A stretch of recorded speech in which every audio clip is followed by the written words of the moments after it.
What's up, go-getters? James Alexander here with episode 2 of The Walkthrough. All right, first things first. Thank you for tuning in and watching episode 1. Posting a 12-minute video in the middle of a workday was a bit of a gamble, but what's life without a little risk? Thank you for sharing and commenting and everything. Seriously, thank you. All right, so this episode is more than a little late. I originally planned to put this out about a week or so after the first one, but life got in the way and you know how that goes. While life was busy doing its thing, I had plenty of time to talk to people who watched episode 1. I read all the DMs and had some really cool conversations. The majority of people were super encouraging, and even though most of you liked what you saw, a few of you had some pretty great ideas about how I could make the show even better. So, of course, I listened because feedback is important. The number one question that came up over and over again was about the circles. Not every circle, the what you're good at circle. So I decided to just roll with it. Today's episode is all about gifts, passions, and the reason why most people never get their dreams up off the ground. Let's go.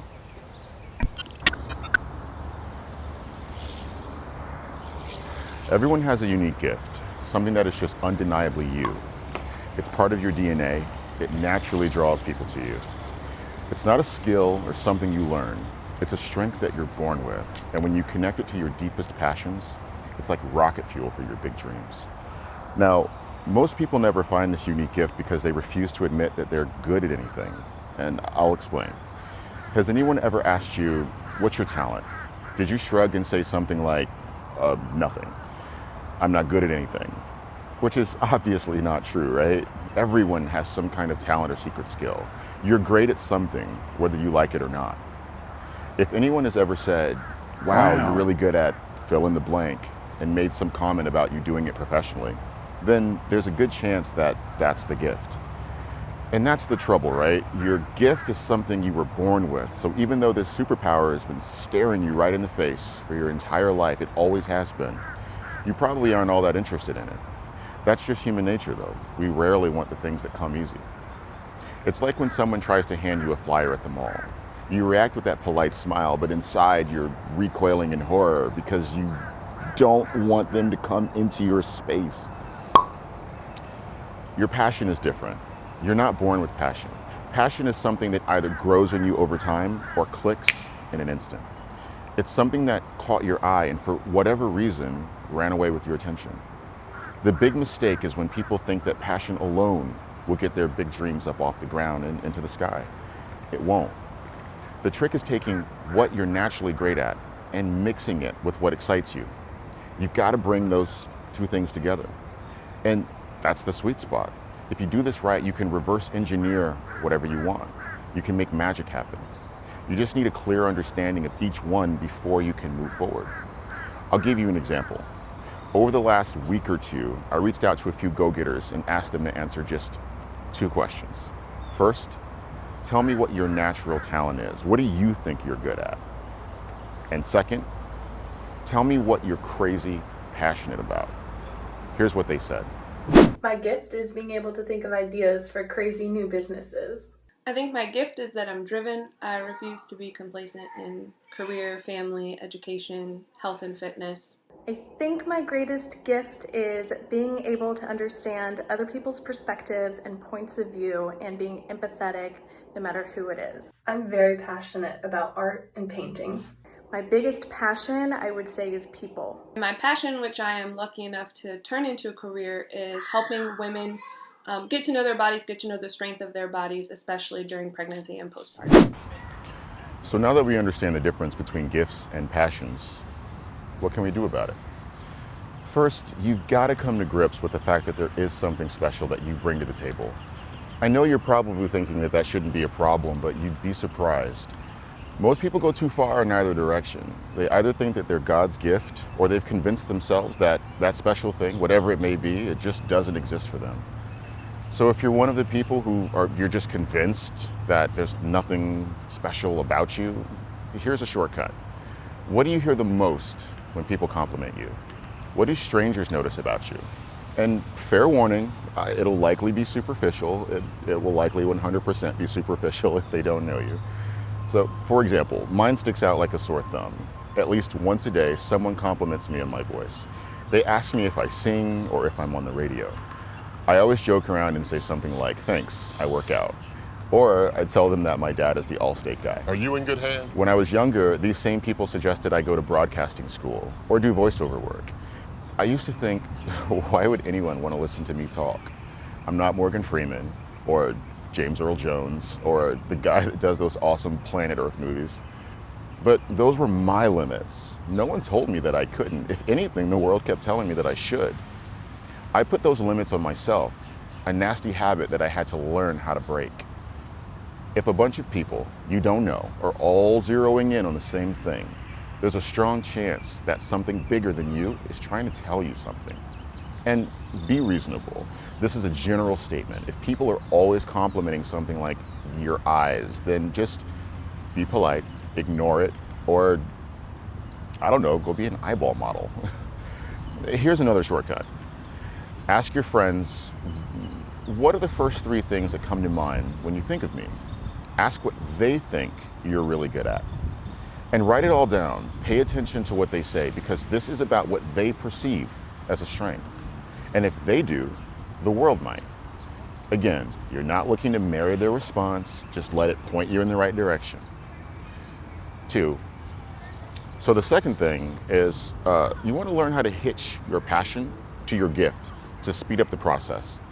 So we've all seen them. A hitch is a device that attaches a trailer to a vehicle. We see them so frequently that we don't even think about them until we need one. Your passion is the vehicle, the horsepower that pulls your gift down the road. What you're looking for is this thing in the middle to hitch them together. For example, on the one hand, I have my voice, again, something that I have no control over.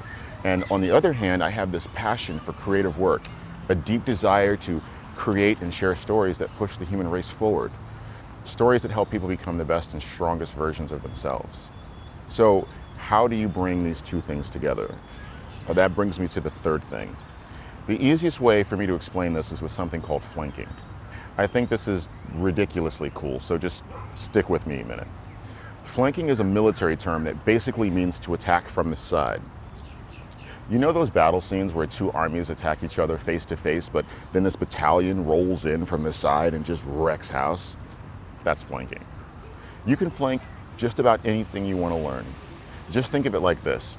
How can you indirectly approach what you want? How can you attack it from the side? What move can you make that would exercise both your gift and your passion at the same time? For example, I love storytelling and filmmaking, and in the US, Los Angeles is ground zero for that kind of work. Here's the problem. The concentration of writers, directors, actors, technicians in and around LA is just insane. I'd be a very small fish in a very big pond. When I learned that none of my film heroes went to a proper film school, I realized I didn't need formal training to pick up a camera or write a script. I didn't need permission either. I just needed to pick up a camera and start making things. I'm learning the ropes of filmmaking by producing this vlog. I'm building my movie muscles by writing, directing, shooting, editing, releasing episodes one at a time. It's not the traditional path, but it works, and it's fun. What matters is I can see a path from where I am to maybe getting something on Netflix, because anything is possible, right? And that's the point. You might not have access to the best resources or someone to help you skip the line, but don't let that stop you from starting. Read books, find meetups, talk to people, get started, get in the game. I used Google and YouTube tutorials to teach myself everything you're watching right now. What camera I should buy, how to edit the footage in a program I've never used, how to make a thumbnail, where to find sound effects, how to animate the drawings, and on, you get it. Whatever I needed to do to bring the show to life, I would hunt it down because I've never done anything like this before. I have to learn as I go. I just have a gut feeling that I can do this. And if you've ever felt like that, if you've ever felt super drawn to something, then you get it. And that's the thing about getting your dream up off the ground. As you learn something, test it, put it to work, get it up on its feet. I'll talk about that more in future episodes, but it's worth mentioning. They say knowledge is power, but that just isn't true. The knowledge you take action on, that's power. I'm definitely going to make a feature-length movie one day. This vlog is the best way to teach myself the absolute basics as I make my way on the road toward that goal. If I do a good job, opportunity just might come knocking, and my phone will ring. If I don't, it won't. Because the way I see it, even though there are hundreds of thousands of filmmakers out there, no filmmaker can express and create in the exact way that I can. Just like nobody can express and create in your field of interest in exactly the same way that you can. And that's pretty exciting. Other people may share in your gift. The competition might be really stiff, but no one else has your voice. And it's important that you know that. So what's the dream-killing mistake most people make? It's believing that talent or passion alone will make things happen. Talent without direction won't get you anywhere. So remember this, passion is like caution. Never let it lead the way, but always take it with you. So do the work, brainstorm, find that hitch. Because when you do figure out how to bring your gift and your passion together, it feels like you just stumbled onto a secret you weren't supposed to know about. Your unique voice shines through in a way that no one else on earth can match. John W. Gardner said true happiness involves the full use of one's power and talent. And I believe it. Working on these videos is some of the most satisfying and fulfilling work I've done in years. Again, I don't have the answers. I'm no expert. I'm just a guy on the move. All I can do is share where I've been, what I see, and if it helps you on your own path, then cool. I'll share everything I find. That's it. Man, I'm having way too much fun making these. I hope this episode encouraged you or helped in some way. You know the drill. Hit the thumbs up, leave a comment, talk to me, talk to each other, and subscribe. I need to reach, I think it's 100 subs before YouTube will let me do anything to my channel. A ton of YouTubers said your first 100 subs is the hardest, but we got to 40 after one episode because you guys rock. I should be back next week with another episode, but we saw how that went last time. So I'll just say, until next time, be bold, make things happen.